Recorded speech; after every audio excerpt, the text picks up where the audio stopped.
जंगल में टुनटुनी चिड़िया अपने दो बच्चों के साथ रहती थी। उसका पति बंटी कबूतर हीरे की खदान में काम करता था। एक दिन वो अपनी पत्नी टुनटुनी से कहता है, टुनटुनी, आज मेरी तबीयत कुछ ठीक नहीं लग रही है। आज मैं जल्दी घर आ जाऊंगा। जब आपकी तबीयत ठीक नहीं है तो हीरे की खदान में काम करने क्यों जा रहे हो? वैसे भी वहाँ सांस लेना मुश्किल है। कालू सेठ से आज छुट्टी ले लो। नहीं टुनटुनी, तुम्हें पता नहीं है सेठ कितना खड़ूस है। एक दिन नहीं गया तो पूरे महीने का पगार काट लेगा। इसी शर्त पर तो उसने मुझे नौकरी दी थी। तब तक आप लोग कमेंट पे बताएं कि आपको पता है लाल किला कहाँ पर है। ऐसा कहकर बंटी कबूतर कालू सेठ की हीरे की खदान में काम करने चला जाता है। बंटी कबूतर खदान में जाकर हीरे ढूंढने लगता है और खुदाई करने लगता है। हीरे की खदान में खुदाई करते करते वो बेहोश होकर नीचे गिर जाता है और फिर नहीं उठता। शाम को बंटी कबूतर घर नहीं आया तो टुनटुनी चिड़िया को उसकी चिंता सताने लगी। बच्चों, अभी तक तुम्हारे पापा घर नहीं आए। मैं तुम्हारे पापा को देखने जा रही हूँ। रात होने को आ रही है। ठीक है माँ, तुम जाओ, मैं टुन्नू का ध्यान रखूंगी। टुनटुनी सीधा कालू सेठ के पास जाती है। सेठ जी, अभी तक मेरे पति घर नहीं आए। सुबह उनकी तबीयत भी ठीक नहीं थी। अरे मैं क्या जानूँ तेरा पति कहाँ है? कम बखत ने अभी तक एक भी हीरा ढूंढ कर नहीं निकाला और बिना काम किए तनख्वाह पर तनख्वाह चाहिए बस। ऐसी खरी खोटी बातें सुनकर टुनटुनी परेशान हो जाती है। वो सोचने लगती है, आखिर सुनहरी के पापा गए तो कहाँ गए? टुनटुनी अपने पति को ढूंढने लगती है और उसी खदान के अंदर पहुंचती है और वहाँ बंटी जमीन पर पड़ा मिलता है। उसके पास एक नीला हीरा पड़ा था। वो बहुत तेज चमक रहा था। हाय रब्बा, ये क्या हो गया आपको? आंखें खोलिए। आंखें खोलिए बंटी जी, आंखें खोलिए। बंटी का पूरा शरीर ठंडा पड़ चुका था। अब मेरे बच्चों का क्या होगा? कहा था मत जाओ हीरे की खदान में, लेकिन तुमने मेरी एक न सुनी। टुनटुनी रोती हुई घर आती है और साथ में वो जादुई नीलम हीरा अपने साथ ले आती है। उसकी दुनिया उजड़ चुकी थी। बच्चे भी पिता की मौत की खबर सुनकर रोने लगते हैं। कई दिन इसी तरह बीत जाते हैं। घर में चूल्हा तक नहीं जला था। मम्मी, भूख लगी है, कुछ खाने को दो ना। दुखी टुनटुनी कालू सेठ के पास इस उम्मीद से जाती है कि कभी बंटी की तनख्वाह उसे मिल जाए ताकि कुछ दिन तक तो उसको सहारा लग सके। क्या रे, तेरे पति ने जो मेरा नुकसान किया है उसकी भरपाई कौन करेगा? उसने मेरे पूरे 2 महीने बर्बाद किए और मुफ्त की तनख्वाह ली। तू भाग जा यहाँ से, नहीं तो तुझे भी मैं खदान के काम पर लगा दूंगा। ठीक है सेठ जी, मैं आपकी खदान में काम कर लूंगी, पर मेरे बच्चे कई दिनों से भूखे हैं। कुछ मेरे पति के पैसे मिल जाते तो मैं उन्हें भोजन करवा देती। फिर मैं आपके लिए हीरा खदान में काम कर लूंगी। ठीक है, ये ले 10 रुपए और इस महीने मुझे हीरा जरूर चाहिए, वरना मैं तेरा घर तुझसे छीन लूंगा। टुनटुनी चिड़ी उदास मन से भोजन लेकर घर जाती है और अपने बच्चों को बुलाती है। सुनहरी और टुन्नू, जल्दी इधर आओ, मैं तुम लोगों के लिए भोजन लेकर आई हूँ। माँ की आवाज सुनकर बच्चे भागकर बाहर आते हैं। दोनों बच्चे खाना खाने लगते हैं और टुनटुनी की नजर उस चमकीली हीरे पर जाती है। काश हमारी किस्मत भी इस हीरे की तरह चमक जाए। अगर सेठ की खदान में काम नहीं करा तो सेठ हमारा घर भी छीन लेगा। क्या करूँ, कहाँ जाऊँ, किससे मदद मांगूं? डर के मारे टुनटुनी कालू सेठ के घर नहीं जाती और उस चमकीले हीरे को अपने आंगन में अपनी पति की याद में मिट्टी में दबा देती है। मैं इस हीरे को बेचकर अपने खाने का गुजारा कर सकती थी, लेकिन कालू सेठ को पता चला तो वो मुझे जिंदा मार देगा। अगले दिन जब टुनटुनी अपने घर के आंगन में निकलती है तो उसके आश्चर्य का ठिकाना नहीं रहता। पूरे आंगन में हीरे की फसल उगी हुई थी। चारों ओर हरे भरे पेड़ पर नीले चमकते हीरे दिखाई दे रहे थे।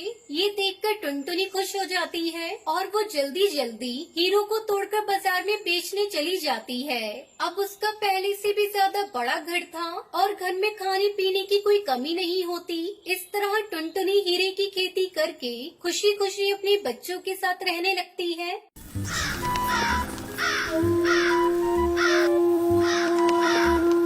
कानपुर गांव में टुनटुनी और पिंकी नाम की दो बहनें रहती थी। टुनटुनी चिड़िया बहुत अच्छी स्वभाव की थी, वही पिंकी चिड़िया दिखने में बहुत सुंदर थी। वो स्वभाव से बहुत ही घमंडी और लालची थी। वो टुनटुनी चिड़िया से बहुत ही बुरा बर्ताव करती थी। एक दिन टुनटुनी चिड़िया पिंकी की फेवरेट नेल पॉलिश नाखूनों पर लगा लेती है, जिसे देखकर पिंकी चिड़िया गुस्से से आग बबूला हो गई। क्यों री, तेरी हिम्मत कैसे हुई मेरी नेल पॉलिश को हाथ लगाने की? तेरे काले हाथों में नेल पॉलिश अच्छी नहीं लगती। तूने मेरी नेल पॉलिश गंदी कैसे कर दी? पता है कितनी महंगी नेल पॉलिश थी? पिंकी, तुम तो मेरी सगी बहन हो, फिर तुम मेरे साथ ऐसा बर्ताव क्यों करती हो? तेरे जैसी गंवार मेरी बहन नहीं हो सकती। कहाँ मैं इतनी सुंदर पढ़ी लिखी और कहाँ तू गंवार 5th पास। चल अब जल्दी से मेरे घोंसले से बाहर निकल। खबरदार आगे से मेरे किसी भी नेल पॉलिश को हाथ लगाया तो। अपनी बहन पिंकी की बात सुन टुनटुनी चिड़िया बहुत दुखी होकर अपने घोंसले में चली गई। उसी गांव में जंगल के पास एक गुफा में एक दुष्ट जादूगर कौवा रहता था। उस जादूगर ने एक दिन नदी किनारे अपनी जादुई शक्ति से एक मायावी नेल पॉलिश का पेड़ लगाया। आखिरकार मायावी नेल पॉलिश का पेड़ यहाँ लग ही गया। हा हा हा। अब जो भी चिड़िया इस पेड़ से नेल पॉलिश लेकर अपने नाखूनों पर लगाएगी तो वो मेरे कब्जे में आ जाएगी। ऐसे ही एक एक करके गांव की सभी चिड़ियों को अपनी मुट्ठी में कर लूंगा। उसके बाद मैं सबकी बलि चढ़ा दूंगा। फिर मैं दुनिया का सबसे शक्तिशाली जादूगर बन जाऊंगा। ऐसे ही एक दिन पिंकी चिड़िया अपनी कुछ सहेलियों के साथ नदी किनारे घूमने गई। तभी उनकी नजर नेल पॉलिश के पेड़ पर पड़ी। पेड़ पर रंग बिरंगी नेल पॉलिश देखकर पिंकी चिड़िया अपनी सहेलियों से बोली, अरे लूसी, देखो तो मैंने ऐसा पेड़ कभी नहीं देखा। इस पेड़ पर तो ढेर सारे सुंदर सुंदर नेल पॉलिश लगी हुई है। वैसे भी मेरी फेवरेट नेल पॉलिश उस गंवार टुनटुनी ने खराब कर दी। चलो इस पेड़ से नेल पॉलिश तोड़ लेते हैं। हाँ यार, मैंने भी ऐसा पेड़ पहले कभी नहीं देखा, लेकिन ये पेड़ यहाँ आया कहाँ से? ये पेड़ आया कहीं से भी हो, है तो हमारे काम की। चल अब ज्यादा मत सोच, जल्दी से नेल पॉलिश तोड़ लेते हैं। तो ठीक कह रही है, मेरी भी नेल पॉलिश खत्म हो गई है। ऐसा मौका फिर नहीं मिलेगा। मुफ्त में इतने सारी नेल पॉलिश मिल रही है। इतना कहकर पिंकी चिड़िया और उसकी सहेलियाँ उस जादुई नेल पॉलिश के पेड़ से अपने लिए ढेर सारे नेल पॉलिश तोड़ लेती है। घर जाकर जैसे ही वो दोनों नेल पॉलिश अपने नाखूनों पर लगाती है, नेल पॉलिश लगाते ही वो दोनों जादूगर की गुफा में पहुंच जाती है। अपने आप को गुफा में पाकर तीनों बहुत घबरा गई। अरे ये हम कहाँ आ गए? तभी वहाँ जादूगर कौवा आया और हंसते हुए बोला, हा हा हा। अरे वाह सुंदर चिड़ियों, तुम्हारा स्वागत है। आखिरकार गांव की चिड़ियों ने मेरे बनाए गए मायावी पेड़ में से नेल पॉलिश लगा ही ली। ऐसा कहकर जादूगर जोर जोर से हंसने लगा। प्लीज हमें छोड़ दो, हमसे गलती हो गई, हमें मत मारो।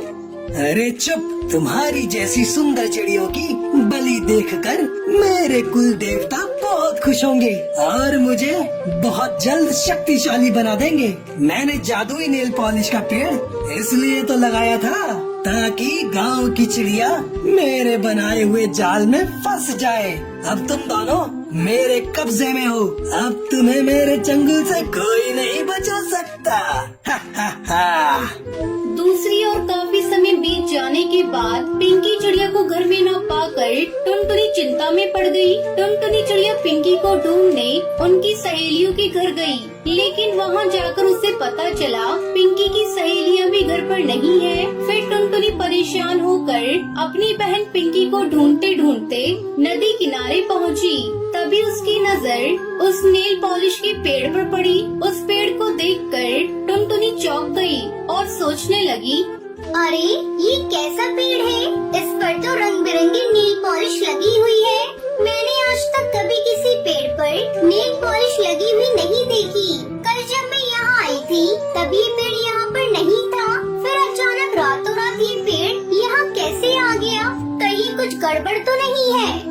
वो सोच ही रही थी कि तभी वहाँ एक सुंदर सी चिड़िया आई और उस पेड़ में से नेल पॉलिश निकाल कर अपने नाखूनों पर लगाने लगी और देखते ही देखते वो अचानक गायब हो गई। ये नजारा देख टुनटुनी हक्का बक्का रह गई।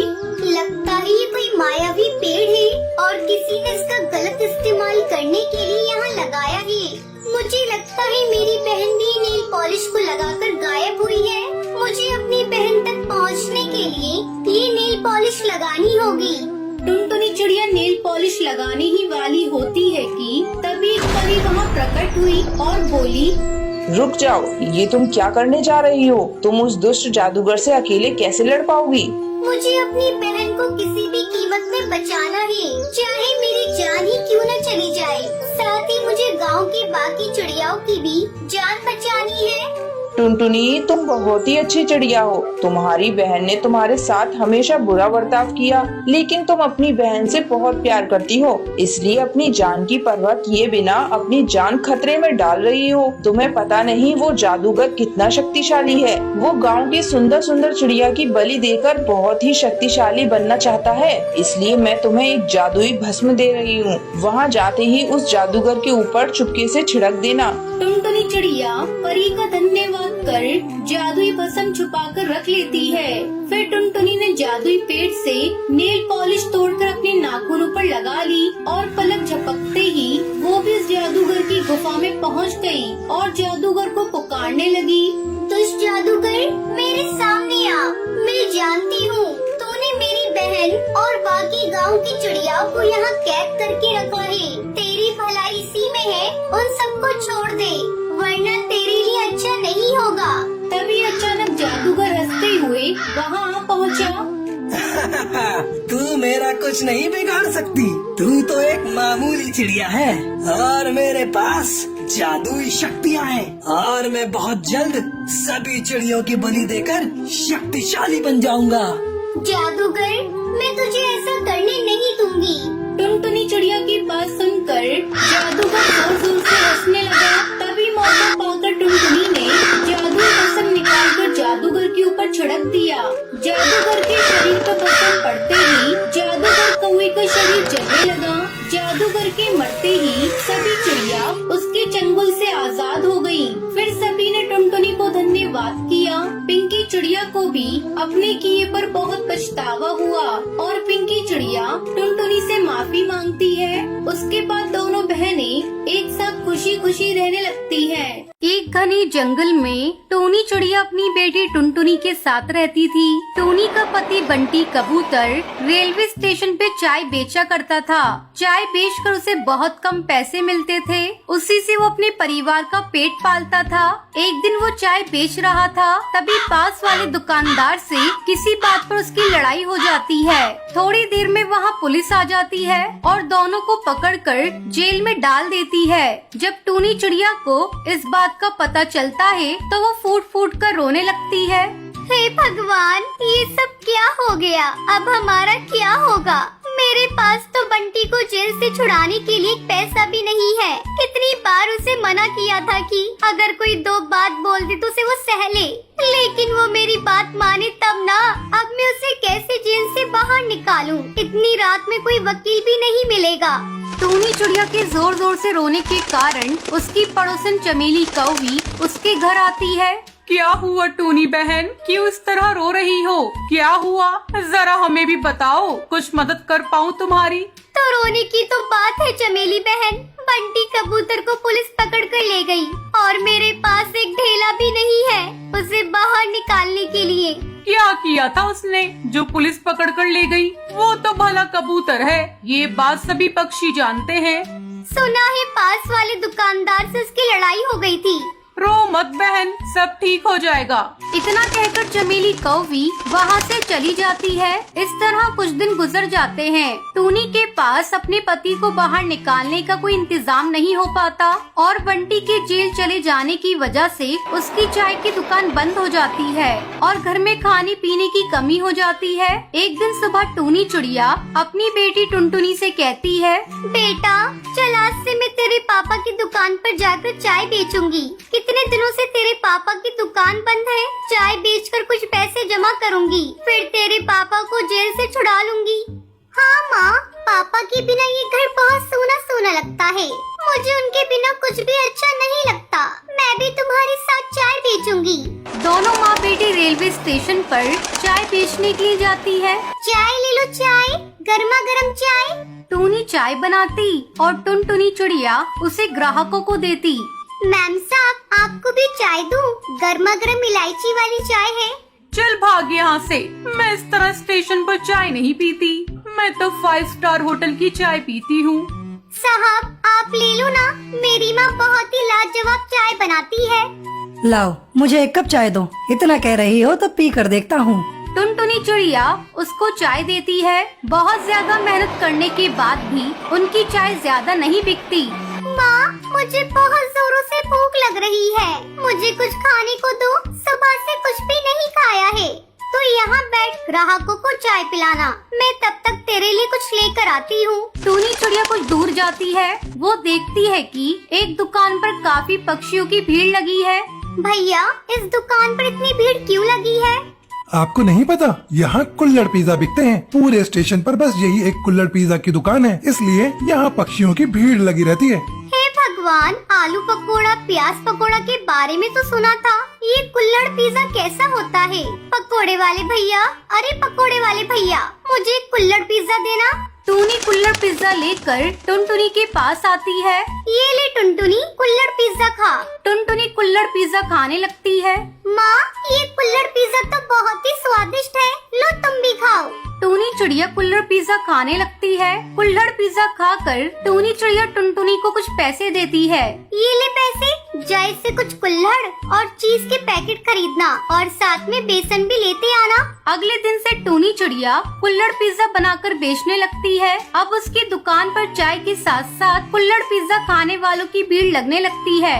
बहन जी, एक कुल्हड़ पिज्जा मुझे भी खिलाना। बहन जी, लाइन में लग जाओ, सबको गर्मा गर्म कुल्हड़ पिज्जा मिलेगा। कुछ ही दिनों में वो अपने पति को जेल से छुड़ा कर ले आती है और फिर सभी मिलकर चाय की दुकान चलाने लगते हैं और खुशी खुशी रहने लगते हैं।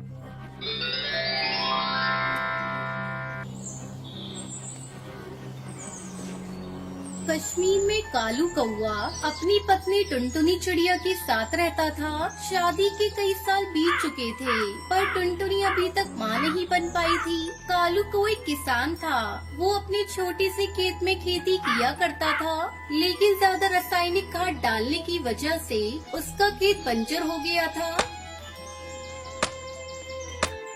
एक दिन टुनटुनी अपने पति कालू कौए से कहती है, कालू जी, मैं कब से कह रही हूँ, आप इस बंजर जमीन को बेच दीजिए और कोई दूसरा खेत खरीद लीजिए। इस खेत में अब कुछ भी नहीं उपजेगा।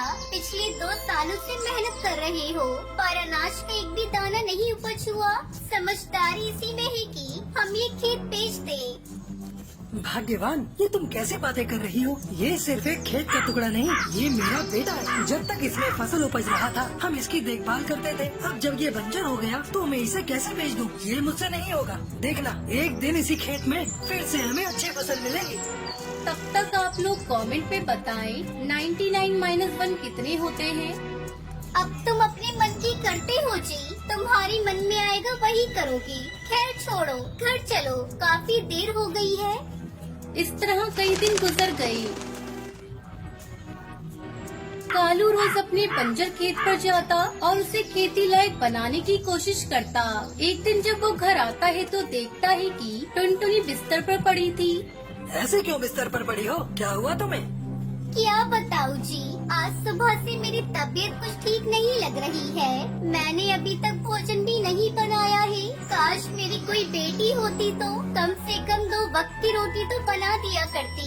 पता नहीं कब मेरी तबीयत ठीक होगी, तब तक तुम्हें और मुझे भूखा रहना पड़ेगा। तुम ऐसा करो, तुम सुंदरी के पास चले जाओ और उससे कहकर घर के काम करने को बोल देना।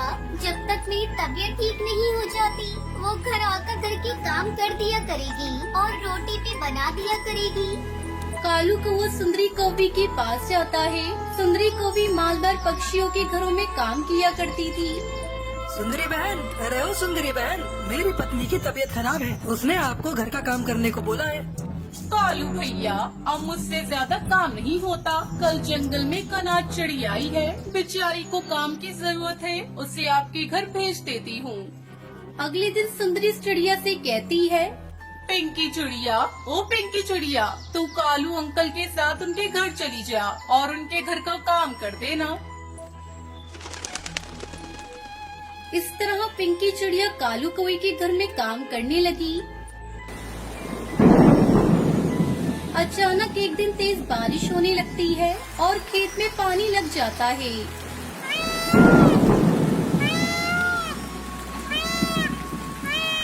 खेत से पानी जब पूरी तरह से निकल जाता है, तब कालू टुनटुनी से कहता है, अरे मैं सोच रहा हूँ अपने खेत में किसी सब्जी का बीज बो दूं। पास ही में खड़ी पिंकी कालू से कहती है, कालू अंकल, जब मैं कल बाजार सब्जी लेने गई थी, तब वहाँ सब्जी वाले बात कर रहे थे, इस बार बैंगन की अच्छी आमदनी होगी। आप ऐसा करें, अपने खेत में बैंगन के बीज बो दें। अरे तूने तो बहुत अच्छी बात बताई है, मैं आज ही जाकर बाजार से अच्छे किस्म के बैगन के बीज लेकर आता हूँ। कालू कौवा अगले दिन बाजार से बैंगन के बीज खरीद कर लाता है और पिंकी के साथ मिलकर अपने खेत में बैंगन के बीज बो देता है। कुछ ही दिनों में उसके खेत में बड़े बड़े बैंगन लग जाते हैं।